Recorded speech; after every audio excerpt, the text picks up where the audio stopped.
So thank you all for coming tonight. It's so wonderful to be invited. I appreciate it, Leah and Sheila. And it's really great for me to have an opportunity to talk about this material. I kind of published the book and did the book launch, and then COVID hit. And so I really didn't get out talking about it much. And then by the time everything was open again, I was on to working on a big theater project and also didn't have a chance to kind of take it on the road or talk about it. So I've been wanting to, and it's just a very kind of precious night for me to be here and be able to share it with you. And it feels really intimate and cozy, and I love that too. And, that it's stormy outside feels perfect for talking about Salome and dark feminine risings. So here we go. I have been engaged with the character archetype of Salome for the last 20 years, without a word of a lie. The first 10 were mostly, almost entirely an unconscious engagement with Salome, followed by a period of intense focus, dreaming, research, writing, and theater performances. So tonight, I'd like to share with you some of that research and experience. I don't know how many of you know the play by Oscar Wilde, Salome, the original. I'm going to do a short synopsis because a lot of people don't know it, which will give you a flavor of it, and then I'll go further into the presentation. So the poet and playwright Oscar Wilde wrote the powerful play Salome. It's based on the biblical story in which Salome is said to have danced for King Herod on his birthday, for which he grants her a wish, anything she desires, up to the half of his kingdom. And Salome asks for the head of John the Baptist. A happy tale. But we're looking at this symbolically because we're all Jungian, right? So we're starting there. So it's a one-act play, and I'd like you to think of it, even while I'm doing the synopsis, kind of like a collective dream. So you're looking at associations, amplification. Not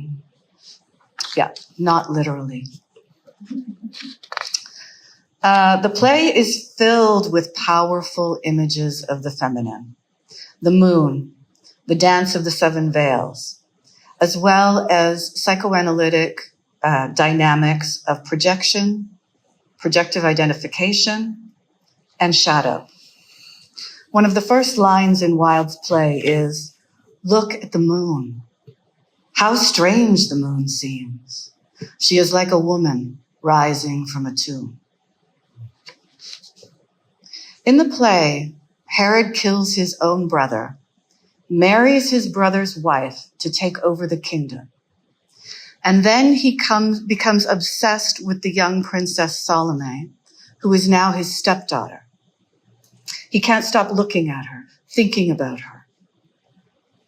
The prophet John the Baptist, arrives in the kingdom and he sees the blood on Herod's hands. But Herod fears the prophet, and he's unable to put him to death like he does with everyone else. So instead, he places the prophet in a cistern, a type of underground prison. And there, seemingly from the underworld itself, you can hear him calling out about Herod's sins, Herodias' death, and the one who is coming to save all. So the play opens to a large banquet and celebration of Herod's birthday, and Salome escapes the barbarian airs of the banquet for the open air of the terrace. And while she is on the terrace, it is there for the first time she hears the voice of the prophet, Johann. Captivated by his voice and all it dares to say, Salome asks to see the prophet. But the guard has been given explicit orders that no one should see or speak to the prophet. But Salome seduces him, and she gets her way. The moment she sees the prophet, she falls instantly in love. And there comes this intense dialogue back and forth between these poetic, words of love, like, thy body is white, like the lilies of the field. Thy body is white like the snows that lie on the mountains. Suffer me to touch thy body. And he rejects her cruelly. Back, daughter of Babylon. By woman came evil into this world. Speak not to me. I listen but to the voice of the Lord God. And then Salome shifts into, thy body is hideous, and its plastered walls where vipers have crawled, full of loathsome things. It is thy hair I am enamored with. The long black nights when the moon hides her face, when the stars are afraid, are not as black as thy hair. Suffer me to touch thy hair. Touch me not, profane not the temple of the Lord. Thy hair is horrible, covered in dust and mire. You see this back and forth between the love and the hate? As soon as there's any rejection or any abandonment, this is the important thing, this opposites. And while she's in one, she has no access to the other. And when she's in the other, she has no access to the love. And then she ends with his mouth. It is thy mouth that I desire. There is nothing in the world so red as thy mouth. Suffer me to kiss thy mouth. So I might have gone a little bit farther into that, but I wanted you to get a bit of a flavor of it. And when Herod realizes that Salome is missing, he takes his entire court out onto the terrace. And when he finds her, he aggressively pursues her. He first asks her to take some wine with him, and then to have some food. And lastly, he asks her to dance for him. And Salome manages to refuse him in all things until, again, Herod offers her anything she desires up to the half of his kingdom. And under the spell of this ominous oath, Salome dances the dance of the 7 veils. And when she finished, we all know what happens then. She asks for the head of John the Baptist, the man who rejected her. And the play ends with this very long monologue of Salome speaking to the severed head of Johann, expressing her grief, her rage, her madness, her confusion, and becoming undone before Herod orders her death. So, yeah, 1-act tragedy. And the first time I was introduced to Wilde's play, this play, I was in my early 30s. And I was taking an acting class, and the director of the acting school handed me the script and the final monologue and said, you should play this role. I was horrified, especially after reading it, and wondered how he could imagine that I would be able to relate to this character, her erotic obsessions, and her violence. I think it's very common when first introduced to Salome or this play to reject it. And this is evidenced from the play itself being banned from being performed when it was first released. So again, important to look at it from a symbolic perspective. And one of the main themes I would like to amplify tonight is that of the hero and the Anima woman. So in the play, Salome carries the projections of the Anima projections of almost every man in the play. And she projects her animus onto the prophet. So she hopes that he will be heroic enough, have enough spiritual power necessary to save her from her father's kingdom. So although the concept of anima and animus has developed over time, the original definition of it was the internalized contra-sexual other.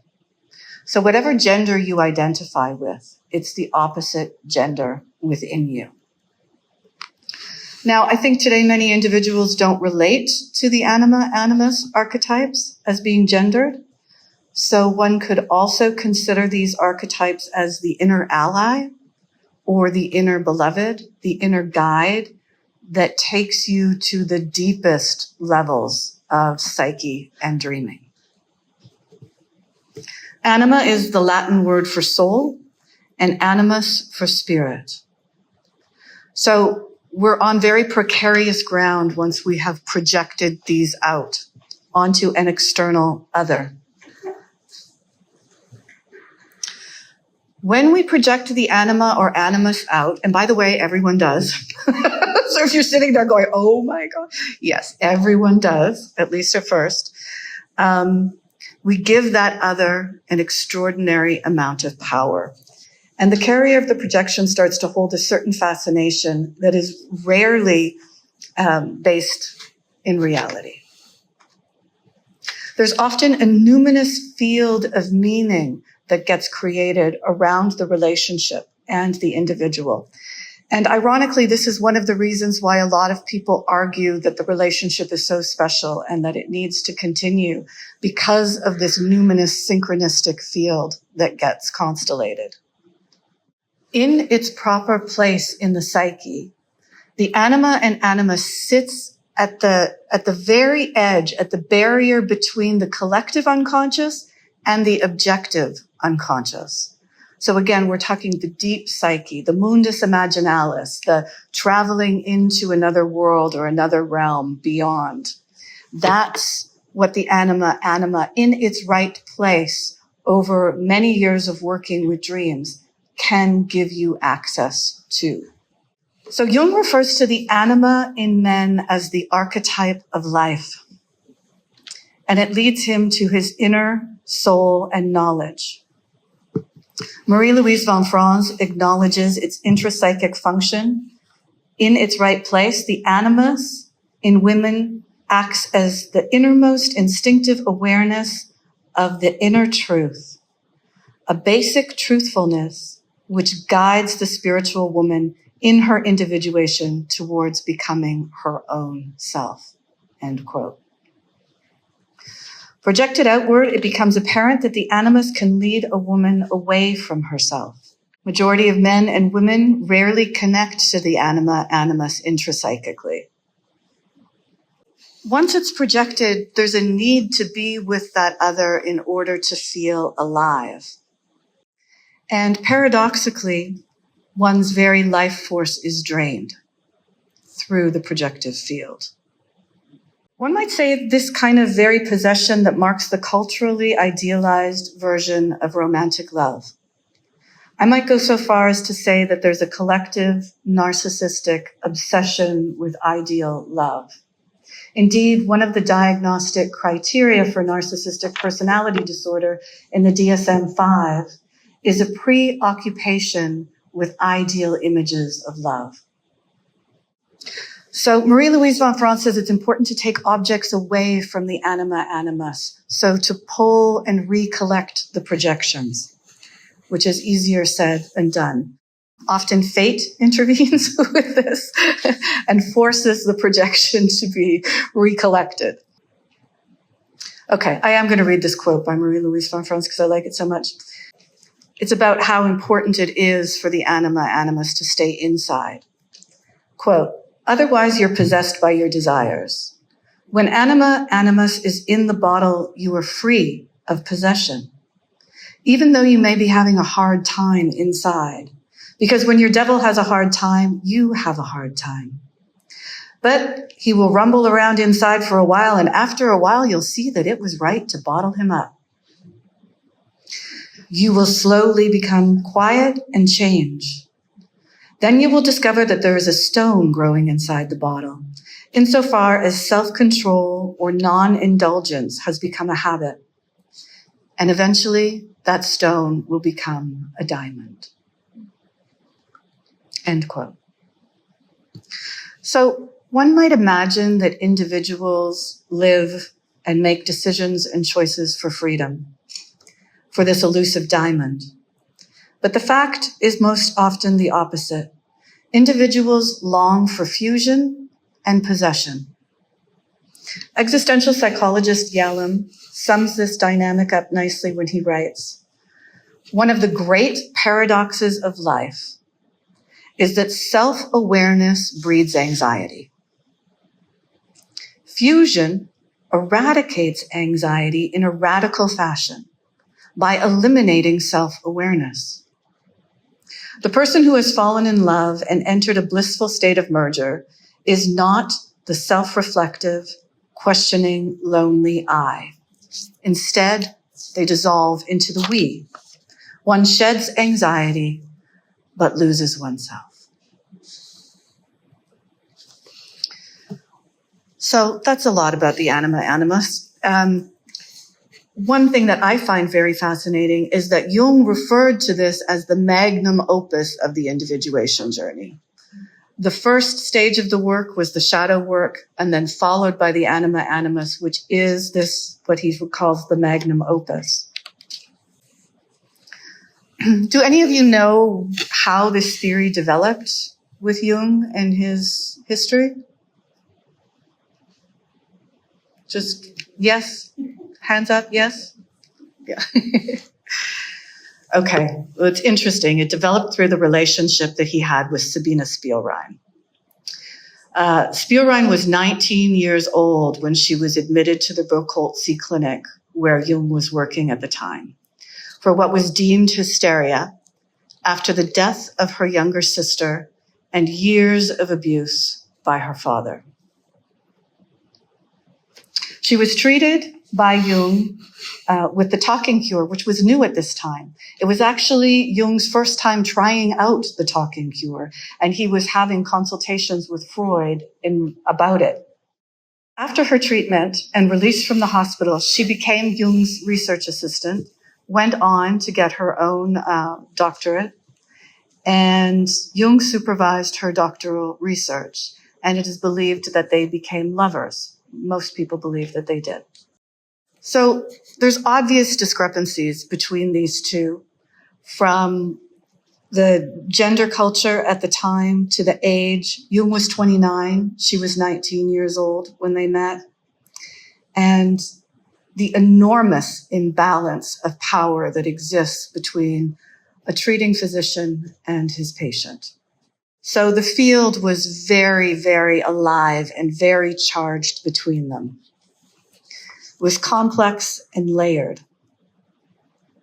Sabina projected her animus onto Jung, and Jung his anima onto her. And I have a couple quotes here that I think are good from Stanford's book, Invisible Partners, if any of you have read it. It's old, it's a little dated, but he does a really good job, better than almost any other book, of describing the anima animus. Quote, "If a woman projects her positive animus onto a man, the image of the savior, the hero, and the spiritual guide, she overvalues that man. She's fascinated by him, drawn to him, sees him as the ultimate man and the ideal lover. She feels as though it were through him that she found her soul." And clearly, Jung projected his anima onto Spielrein. Quote, "Naturally, a woman who carries such a powerful projection is pleased, at least at first. She feels flattered and valued. And although she may be dimly aware of it, she enjoys a feeling of considerable power. Eventually, she will discover that the man resents any attempt on her part to develop individually beyond the projection.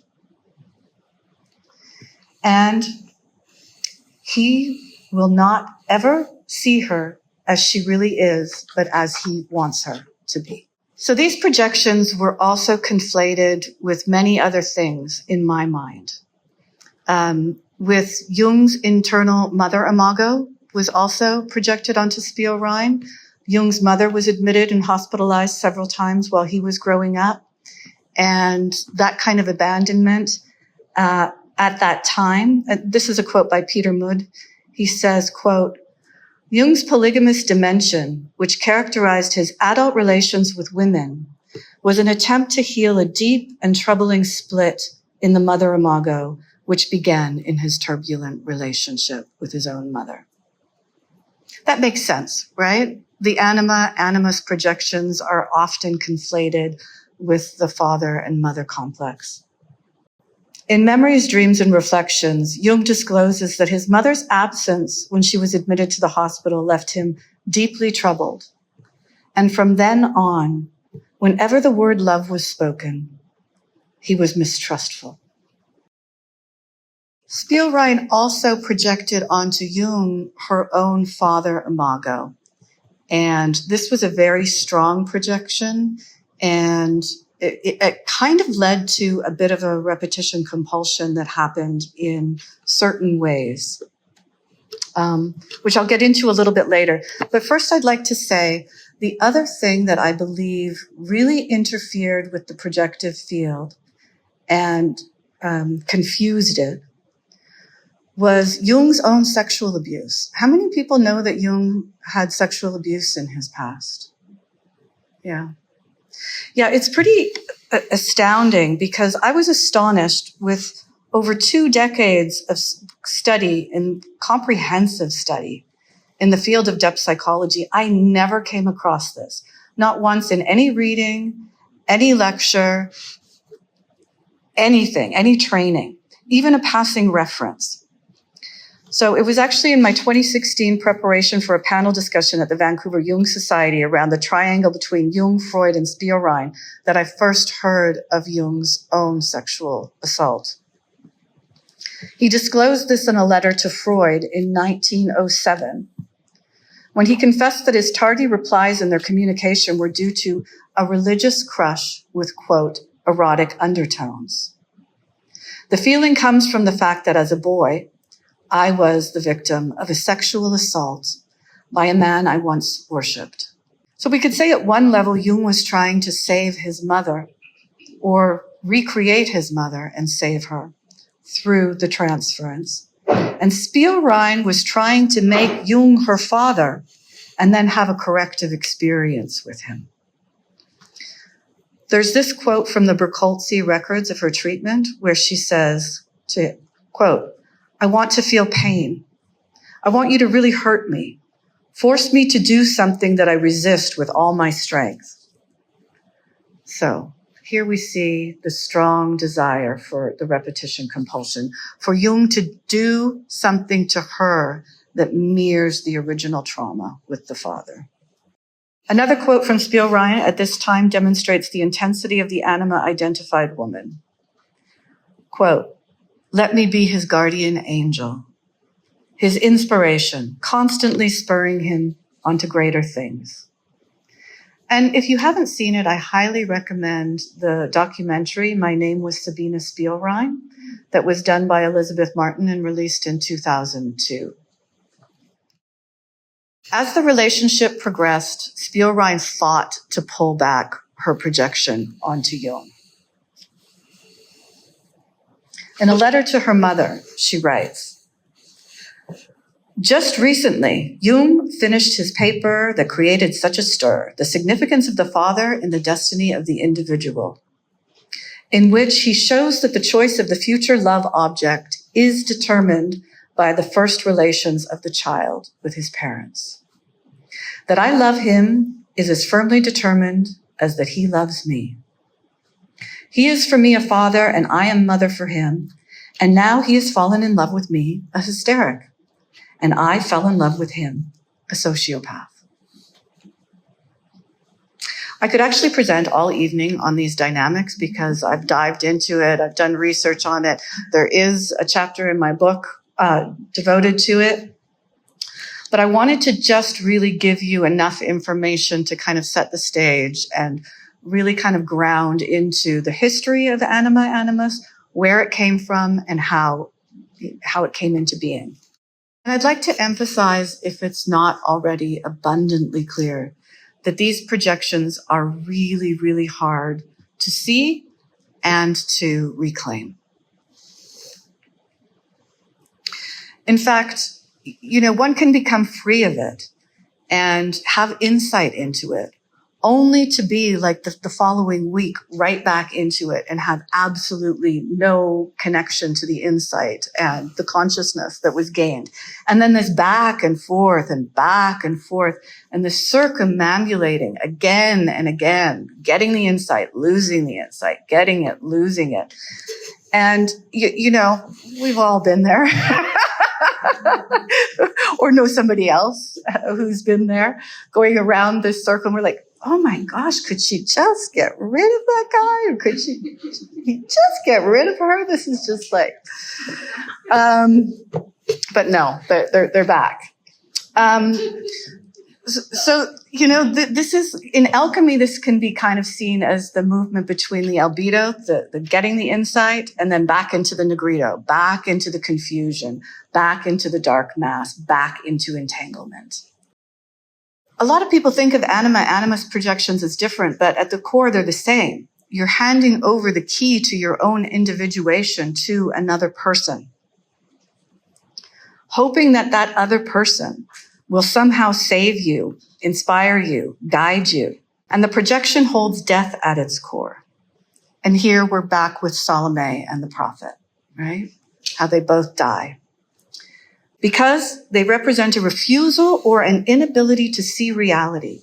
One is lost in fantasy when this is projected out.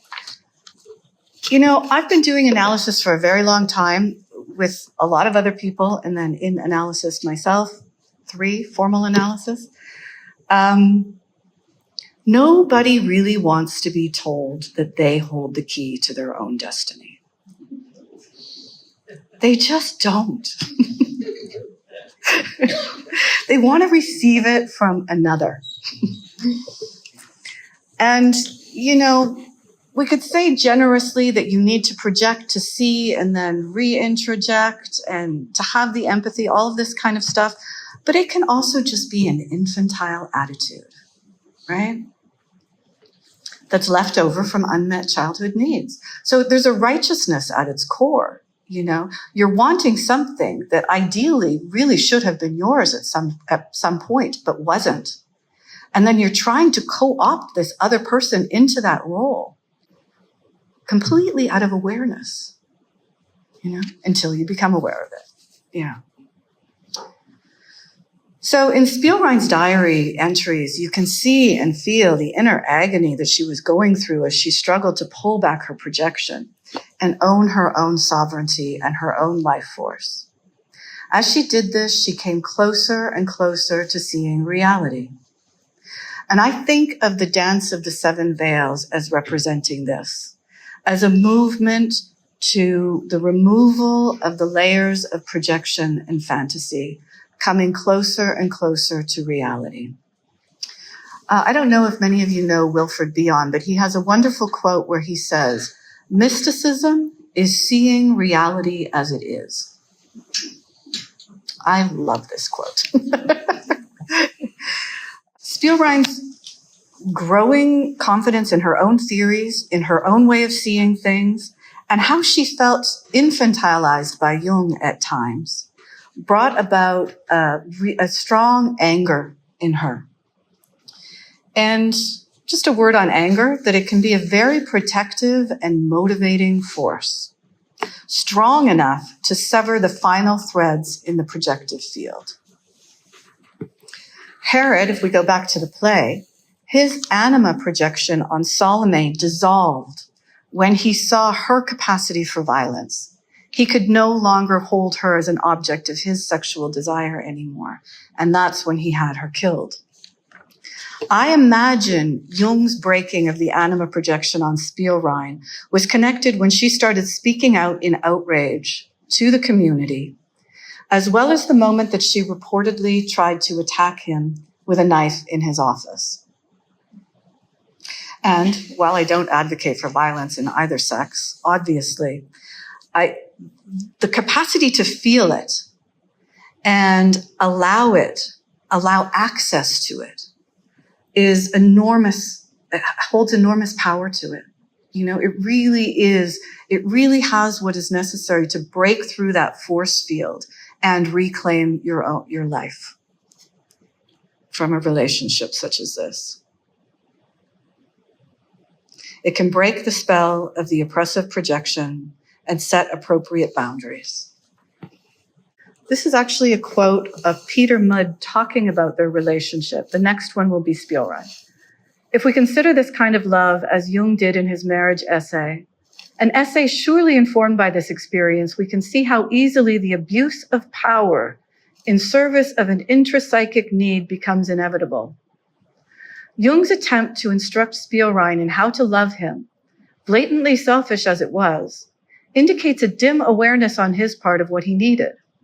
Tragically for him and her, the awareness succumbed to Jung's inability to see it symbolically. When he failed to control Spielrein to compel her to play the intrapsychic part he needed, the spell broke. Spielrein and Jung were propelled into a more fully interpersonal realm, and an ever-widening gulf opened between them. This is from her diary while she was struggling to reclaim the projection. I fell into a rage. I swore a sacred oath that in this case I would voluntarily renounce this wretched existence, that I would go to my friend Jung and I would poison myself in his presence. I took this oath and soon was overwhelmed with terror. I became obsessed with the thought that perhaps I should poison myself now in order to forestall possible, even probable disappointment. The thought became more and more insistent, and I began to be terrified of myself. I felt as if I was struggling with evil spirits that my friend dispatched at my direction, as if I were struggling with him. That would be a difficult, probably impossible struggle. I can take that step only with his assent. He must give me his blessing. You see the reversal even in the quote? Spielrein left Zurich, went on to have her own prestigious career. She was the first woman unanimously voted into Freud's Vienna Circle. She was responsible for the central ideas in depth psychology of the death wish and the archetypes of the unconscious. Although this knowledge is often left out, it's dropped off. The footnotes that did include it were not included in the translations. So a lot of people don't know this, although this is coming more and more to light. If you want to read more about this, there's a scholarly work that just recently came out I would recommend. It's Angela Sell's book, Sabina Spielrein, The Woman and the Myth. Almost 3 a.m, I cannot sleep. The two of us love each other as much as it is possible to love. If only he were free, but he is not. And given the circumstances, let me record my firm decision. I want to be free of him.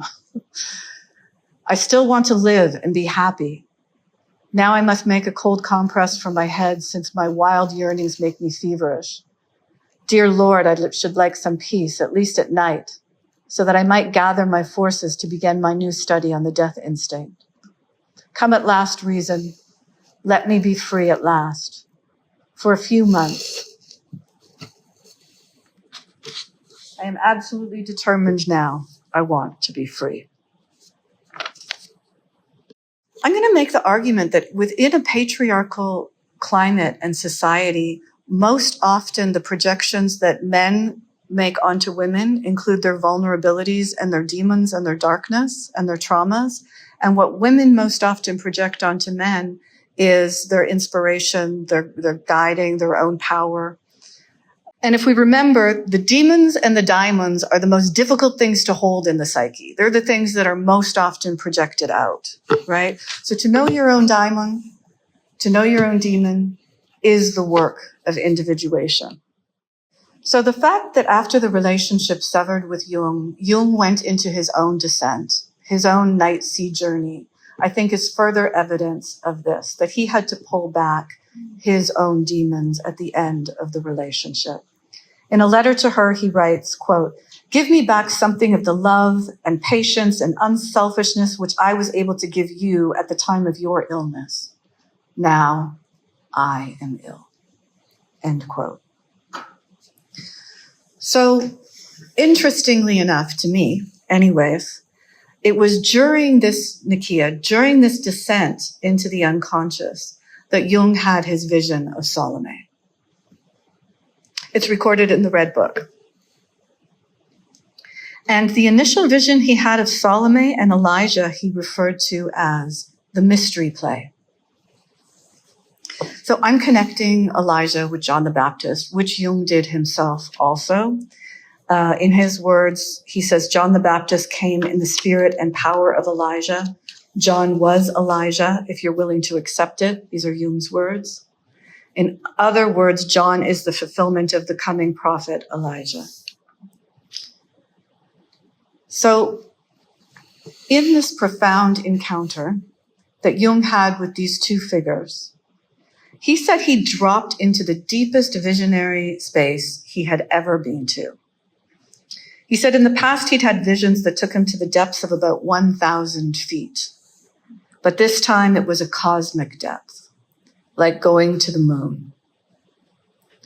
The central vision started the evening of winter solstice, 1913, and was the first in a series of visions lasting for 3 days, climaxing in a vision of the crucifixion on Christmas Day. The distrust and demonization of the Salome character archetype is mirrored in Jung's reaction to her in the Red Book. In fact, it's really uncanny how closely it mirrors it. Jung reports when he first met Salome and Elijah, he was shocked and unable to grasp what kind of a, quote, miracle could have brought them together, end quote. To which Elijah replied to him, consider this, her blindness and my sight have made us companions throughout eternity. So we're starting to talk about the opposites here. You can't find greater opposites than Salome and Elijah, right? We're talking eros and logos, spirit and soul, blindness and sight, even their ages, their genders, everything is opposite. In the vision, Salome asks Jung, do you love me? To which he responds by calling her a tiger and saying that her hands are stained with the blood of the Holy One. Salome continues to push. You're feeling this kind of back and forth from the play too, right? You will love me, she says. Jung, like the prophet, was outraged that she had the audacity to make such a claim. And when she told him she loved him, he replied, leave me be. I dread you, you beast. Pretty clear. There's not a lot of ambivalence going on there. And Salome responded, you do me wrong. Elijah is my father. He knows the deepest mysteries. The walls of his house are made of precious stones. His wells hold healing waters, and his eyes see things for the future. And what wouldn't you give for a single look into the infinite unfolding of what's to come? Are these not worth a sin for you? Jung continues to demonize her, referring to her in words of love, her words as love, as devilish. The conversation created such tension that Jung had a traumatic response to flee from the vision itself. Quote, this is in the Red Book too. I long to be back in the upper world. It is dreadful here. How oppressive and heavy is the air. And doesn't that kind of resound back to Salome's first words in the play when she gets out onto the terrace? I can breathe here. I can breathe here. Reflecting on his experience, even as he's coming into consciousness and out of the vision, Jung says, doubt tears me apart. It's also very unreal, and yet a part of my longing remains behind. Will I come again? Salome loves me. Do I love her? I hear wild music, a tambourine, sultry moonlit night, the bloody staring head of the Holy One. Fear seizes me. I rush out. I'm surrounded by the dark night. It's pitch black all around me. Who murdered the hero? And why does Salome love me? Do I love her? And did I, therefore, murder the hero? Was she one with the prophet, one with John, but also with me? Woe, was she the hand of God? I do not love her. I fear her. Then the spirits of the depths spoke to me and said, herein you acknowledge her divine power.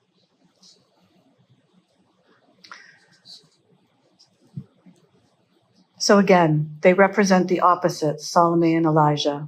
Female, male, pagan, Christian, soul, spirit, eros, logos, young, old. It's noteworthy that Salome goes straight for love, asking for it and offering it, just as she did in the play. In the end, Jung made the distinct choice not to love Salome. He decided to stay in the more comfortable realm of the intellect and spiritual power epitomized by the prophet Elijah. Although the pair remained at the center of his work, which culminated in the Mysterium cum Dionysus, a work that he was engaged in for nearly a decade and finished in his 80th year. Jung shows extreme preference for Elijah. In fact, he continued having active imaginations with the character Elijah that eventually shapeshifted into Philemon. And Philemon became an internal kind of guru spirit guide to him that he had walks with in the garden, that he drew pictures of. There was a whole mural in Jung's tower, I think on the 3rd floor, that was devoted to Philemon. And do you know how many references to Elijah are in the collected works? Nobody? Over 30. Do you know how many for Salome? None. Yeah. So this is quite astounding when you think they came together in the vision. So what's going on here? How might Jung's life and theories have been different if he had afforded Salome the same kind of dignified status that he gave to Elijah? Not working with the Anima figure of Salome in his inner world may have forced him to project her and meet her as fate in the external world, thus forcing the women in his life to carry this intense Anima figure that never had a chance to evolve as Elijah did. The inner figures individuate as we do. And as we do active imagination with them, they individuate as well. So the Salome character was not able to individuate, and she was cast off. I am convinced that if Jung had done more active imagination with the figure Salome, he would not have repeated the same relational dynamic with Spielrein, later with Tony Wolff, Christiana Morgan, and others. The puer, the hero, and the prophet all share one thing in common. They all worship ideals outside of themselves, and they all disavow and project their own vulnerability. And they place themselves above ordinary human affairs. In this way, the heroic masculine fights to fix the field so that nothing changes, nothing grows, nothing is initiated, and everything becomes restored to its prior state. In the Chris Downing collection in the Pacifica Opus archives, there's a section on encounters in the underworld where she researches how the hero experiences the underworld. And she calls it a story of, quote, no gain. Downing uses the example of Heracles' last and most difficult task imposed by King Eurystheus, namely to go into the underworld to collect the dog that guards the gates of the underworld, not an easy task, Cerberus, and bring him back to the throne of the king. And so he actually is able to complete the task. He brings the dog. What does the king say to him? Okay, great, take him back. Nothing happens, nothing changes. And if we see this in the terms of a romantic relationship, we can see securing a romantic relationship with seduction, gifts, acts of kindness, and the words of one of my clients, to aggressively pursue the relationship, only to abandon it when the individual opens, and then to start the whole process again with another person, because it's the process and it's the attraction and the projection. And what's left is there's one woman always holding the shadow projection while the other is holding the idealized projection. And of course, this could happen in either gender. So the hero is impervious to the underworld experience. Heroic action becomes a mere repetition, compulsion, and acts to reinforce a separation from one's world rather than a deeper engagement with it. The hero hides a destructive shadow, a lie in his core. It's not about the other in essence. It's about remaining triumphant over his own reality, history, and abandonment. The heart of the heroic act seems a denial of death and vulnerability, a type of inflation that may shield a secret death wish.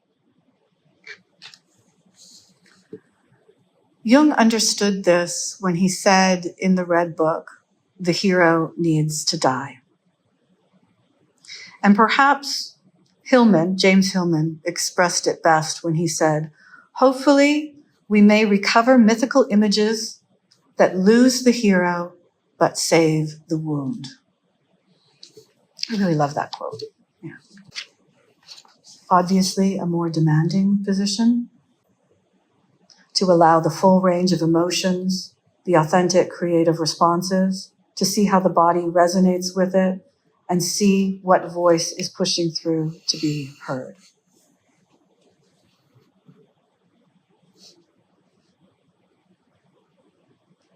So there are 3 levels of the conjunctio, right? And in the play, we could say that the prophet and Salome represent the first level of the conjunctio, or the death marriage, right? That is a mental connection that doesn't allow the opposites to be contained within each individual. So the second level of the conjunctio includes the body, right? So we're bringing in gnosis, we're bringing in body. It's not just mental, it's not just an understanding or knowledge, it's gnosis embodied. And interestingly enough, in alchemy, the second level of the conjunctio is often represented by a beheading. You know, it's kind of gruesome as that is, the symbolism of it. So it's believed that there's this separation from these 2 parts of the body, and then they're reconstructed and put together again. But when they're put together again, the individual is nowhere near the same person they were originally. So it's kind of like the death and resurrection myth, but that's the second level of the conjunctio. And the third level of the conjunctio is a union with the cosmic aspect. And that's like entering into some of like the greatest mysteries and whatnot. So I just thought I'd bring that in for context. What was the last one? I didn't hear. The union with the cosmic union. Cosmic. Yeah, with the cosmos. Yeah.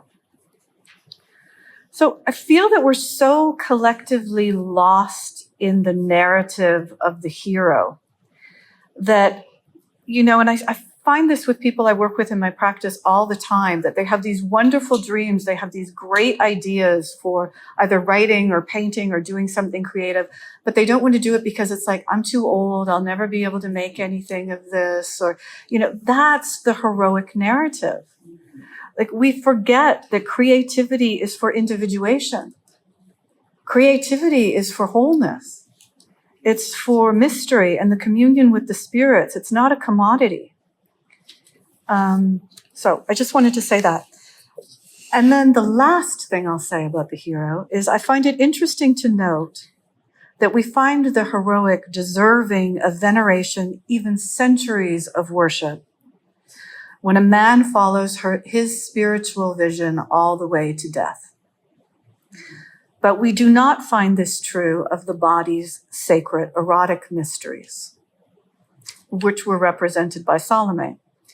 These mysteries are demonized and banished to the underworld. We don't have stories that praise women who find their way to freedom and ecstasy. Although we have the tantras that provide an image of the dakinis, that are apparently awakened to their own sexual freedom and sky dancers and gifted in the art of ecstatic travel. So I considered Salome to have a connection to an erotic possibility that's buried deep in the unconscious of most modern women and men. Beneath Salome's projection onto the prophet, there was strong erotic instinct, raw instinct. Salome followed her body's call towards sexual union, even as that call pulled her and her beloved all the way into death. It was the call of Dionysus, her pure, sensual, erotic nature.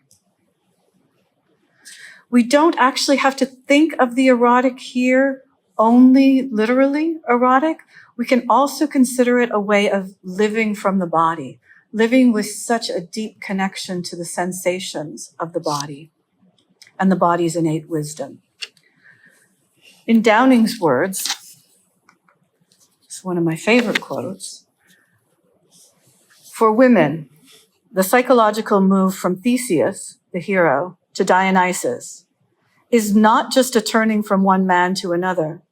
It's a move away from projecting one's power onto a solar, heroic other towards finding an inner source of empowerment in the natural flow of life.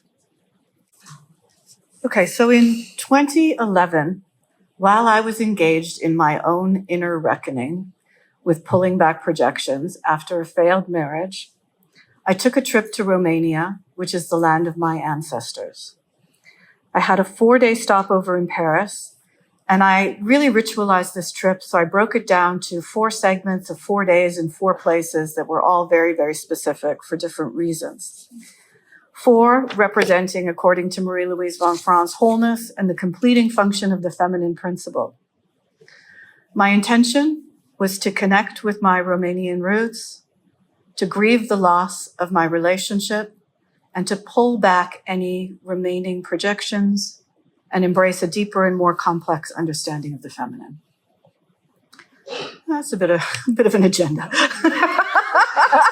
It's still playing out, but, I just thought I'd go for it. Had the time, had the space. By the time I arrived in Bucharest, I was ravaged with fever. I was sicker than I've ever been. I made it to the hotel. I didn't know if I could. I'm on top of the sheets, falling through veils. Suddenly, I dream. I'm walking the night streets. Cobblestones in dim light reflect through the thin mist. There's an old Roma woman. I follow her. She beckons me. She's electric in her presence. She has something for me. I know it. I feel it. I follow this homeless wanderer, sorceress, and witch. She darts glances back at me. We smile at one another. Her smile stretches long across her face as she teases to reveal what's beneath her coat. Perhaps she has some jewelry to sell or a magic book of spells. It happens so quickly. She pulls her coat aside and I see dried blood, wild hair. It takes me forever to realize I'm staring into the eyes of a dead man. Her right arm wraps gently around his severed head, pushing it into her side. I wake, fresh, icy shivers exploding from my drenched body. It was a terrifying dream that left me seriously wondering if this was portending my own death. And true enough, when I arrived home, I was diagnosed with pneumonia, and it really was quite serious. But without going into too much detail about that, one night while I was recovering home from the pneumonia, I played an old CD of old world gypsy music that had been gifted to me nearly 15 years ago that I had never listened to before. It was actually from the director of the acting school way back when that gave me the original Salome script. So while I was in the bath, I was drifting back to myself, and I was really focusing on my breathing, because when you have pneumonia and you're sick like that and you're recovering, it's like breath is all of a sudden extremely precious. And I reached into that empty space, that moment of nothing, before the breath started to flow back into my body. And the image of the Roma woman from the dream, it blew through me. I don't know how to explain it. It just blew through my body. And pinpricks kindled under my skin, fractile patterns spreading life and awakening my flesh. And I vibrated, like with this revelation, just this pure knowing, I could play Salome now. It's like, what had changed? I understood the type of rage that would seek ahead to end it. My exes, it's a phase. So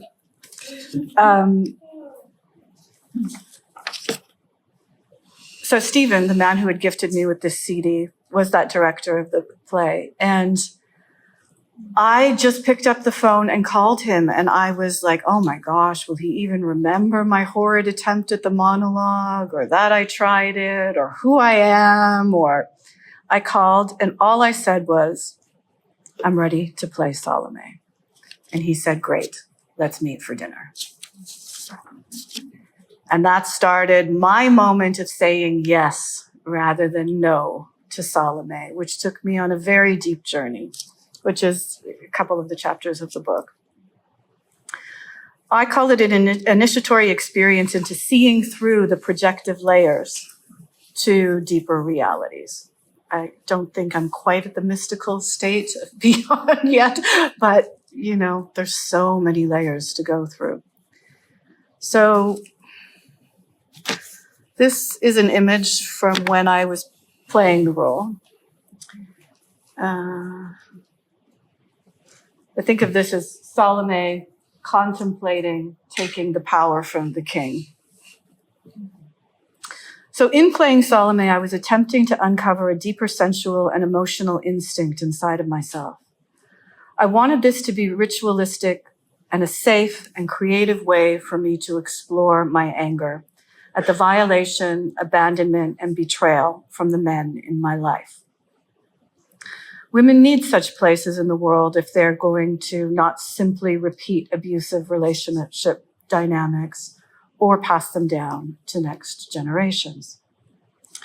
And perhaps this is what some of the Dionysian rites were in antiquity. It offered them a ritualized way to express the madness and rage in a world where there is really so much to be enraged about. And in doing so, I experienced what most women experience when they try to uncover their true erotic nature: resistance and obstacles from a collective that fears this in women and wants to keep the status quo of power and privilege firmly in place. A collective that wants women to remain objects of the male gaze. It's political to challenge this. So at the beginning of rehearsals and before staging, with the director, we were very aligned in our vision of Salome. It felt so good. You know that feeling when you're working with somebody and everything is aligned and you're agreeing, things are flowing, synchronicities are happening. And as she started to emerge, the character Salome started to emerge in rehearsals, he started sabotaging her at every turn. For example, when I finally, and it's not an easy thing to do, accessed and transmitted the depth of my anger during a rehearsal, he said, quote, "It's beneath you to play Salome this way." I had two dreams at the time. The first, I arrive at the theater, and a woman that I taught to dance veil comes to do the performance of the Dance of the Seven Veils. There seems to be several things going off with the performance, And I sit back as she comes out to dance. She has these large black feathers that she's going to dance with rather than the veil, the light veil. And I think, oh my God, they're too heavy. They're going to overcome her. She's not going to be able to manage it. And my thought in the dream is, I should have done the dance myself. And what I came from that dream, the heart of it was, I was in this really deep struggle with the director, trying to play my Salome and him having a very different image of Salome. And yet he was the director, right? And so I kind of came from this dream thinking I couldn't play Salome and direct at the same time. I had to submit to his vision of Salome and hope for the best. And that was a mistake. Not my first, probably not my last, but that was a mistake. Another dream I had at this time. I decided, okay, I'm going to shorten this a little bit. I'd been asked to dance the Dance of the Seven Veils for a large conference. Everything starts going off. I'm driven to the wrong location. The organizer looks at me and says, I'm sorry, this isn't going to happen. The timing's not right, perhaps at another time. It's just not right. And I'm devastated. And I'm like, all of my work is for, like, all that I've done. Like, is it possible that all of this is for nothing? And he looks at me and he poses the riddle. He says, would you rather be lost or fallen? Which ended up being the title of one of the later theater show that I did, or the slogan on it. And I said, lost. And I shivered awake, fearing that I had answered wrong.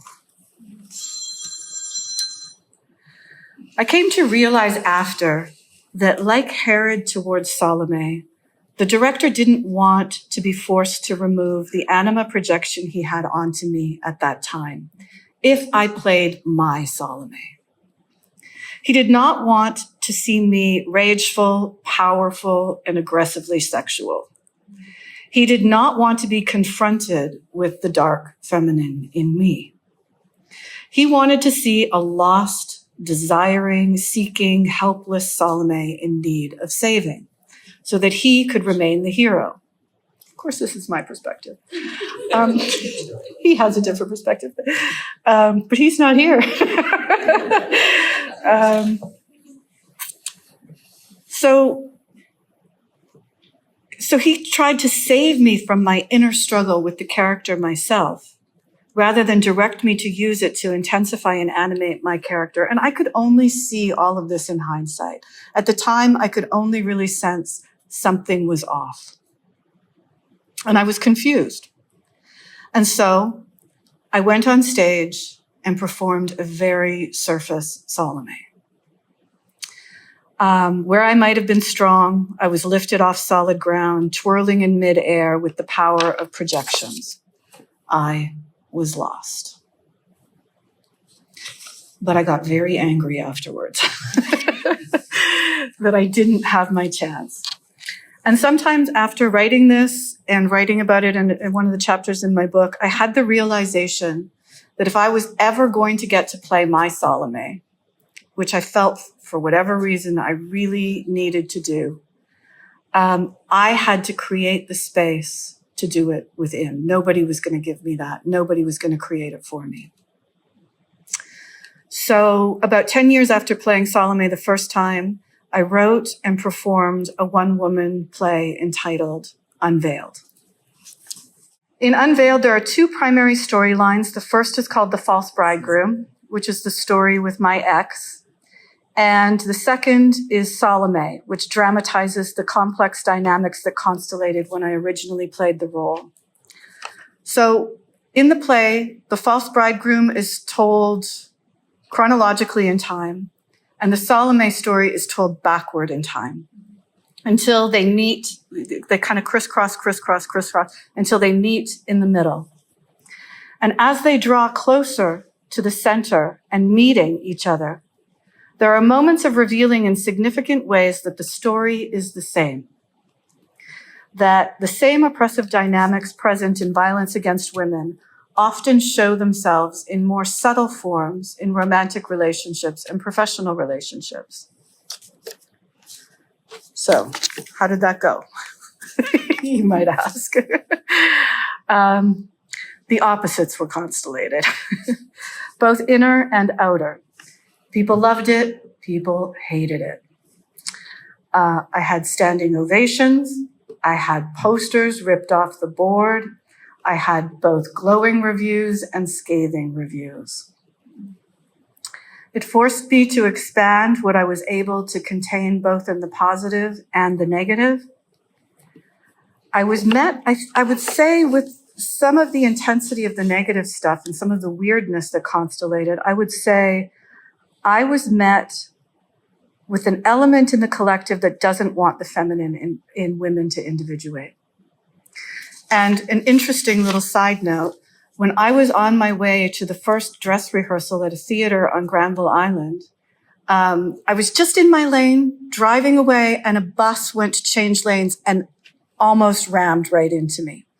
And I feel like that represents kind of a collective waking dream, because all of you who have been doing dream work know that buses and ferries and things like that often in dreams represent collective consciousness, right? Because they carry many people.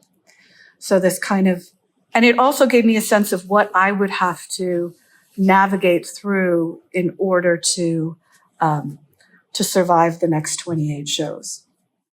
I generally feel this is the energy that women most often confront when they dare to imagine themselves outside of the feminine images that are sanctioned within patriarchy. One night in Edinburgh, probably halfway through the run, I accessed something on stage that had been mainly elusive to me in life. In fact, I think this was the heart of the journey and why I had such a strong drive to do this, because I even had to ask myself so many times, why? Why is this so important? Why? But it was, and I knew that there was something there. And for me, it was moving into the gnosis, moving into the second level of the conjunctio, moving out of this being a mental thing to something that I had to engage with all of these forces and emotions on the stage. I had to embody them and I had to transmit them.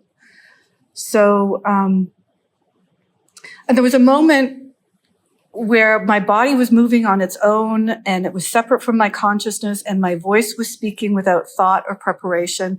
And I was just in this flow and my whole body was shivering with it. And that night when I returned to my apartment in Old Town, I fell into an ecstatic state. And I'd had this happen a couple times in dreams, but this was kind of the first time outside of a dream or a ritualized state that I accessed this state. And I think it's something that the show was always about. I'd been courting this ecstasy in the body that we have been separated from. And I believe that Salome and Wilde, through Salome, was also courting this ecstasy. It came like a lightning bolt, and I lay on my bed, unable to move. It unfolded around me and within me, an ecstasy of the body, a surrender to the larger forces, a faith in lived life, spirit alive in the body, Sophia. Or was it the third level because you were accessing the mystic or reflective of the cosmos? It might have been a glimpse into that third level. You know, you don't really get to hang out there for a long time. And you don't really want to the first or second time because it does tend to constellate a lot of stuff around it. What you said was that you got to the second stage during the performance. That's true. The flow. Yeah. But then you experienced something later that was into the mystic. Yes. Good connection. Mm-hmm. Sophia in Gnostic and alchemical texts refers to the divine spark that's hidden in matter. Sophia represents the body's innate wisdom that has been covered over by the false gods.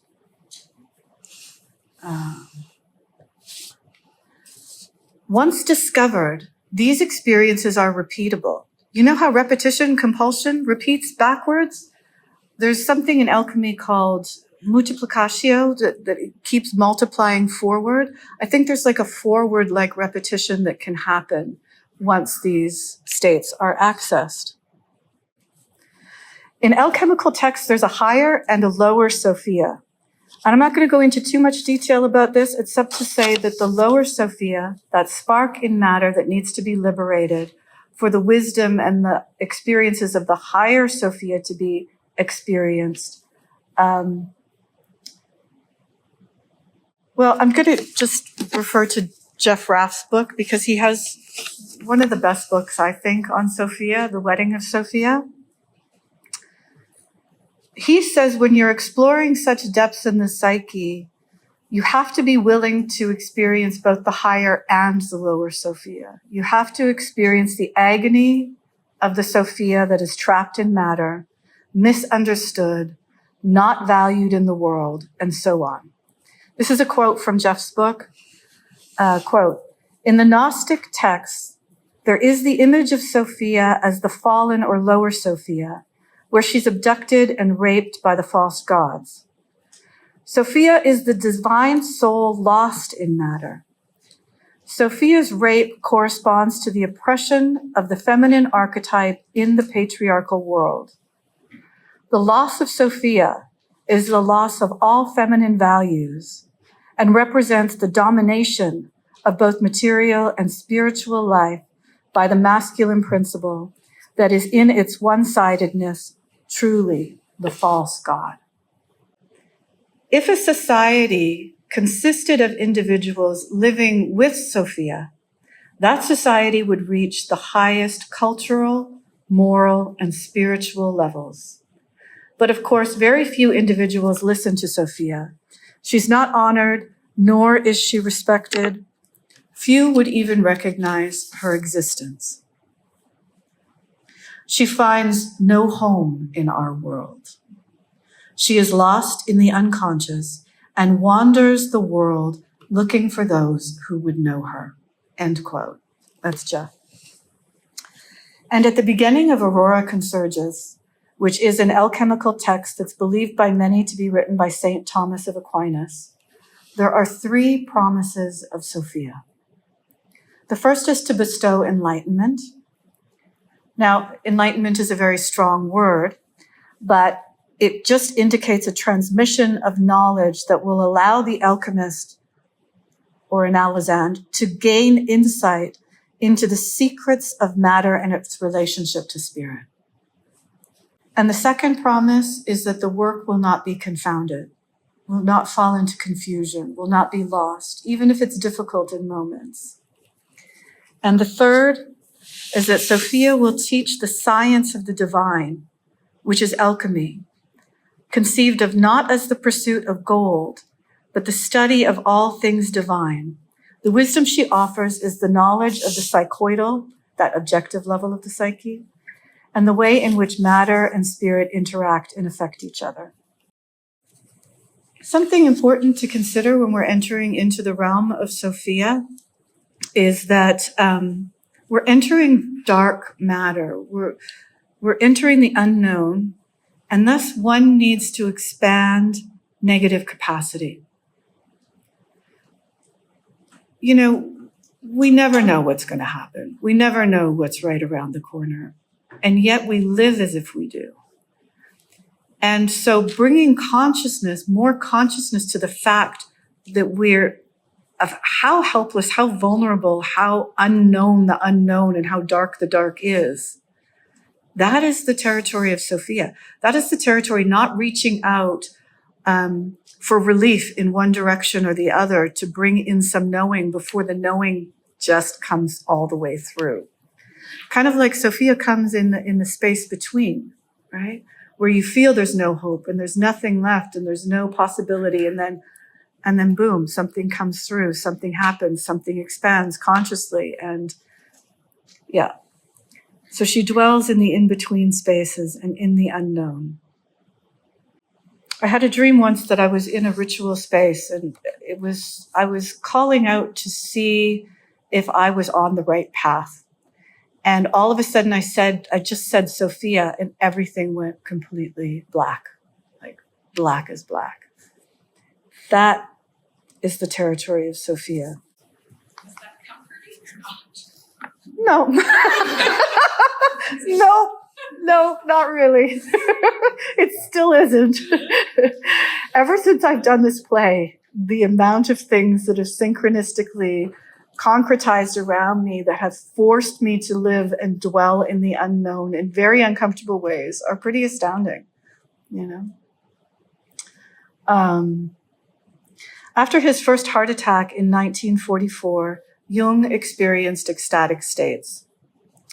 He claimed to have said that he believed ecstasy was not for this world.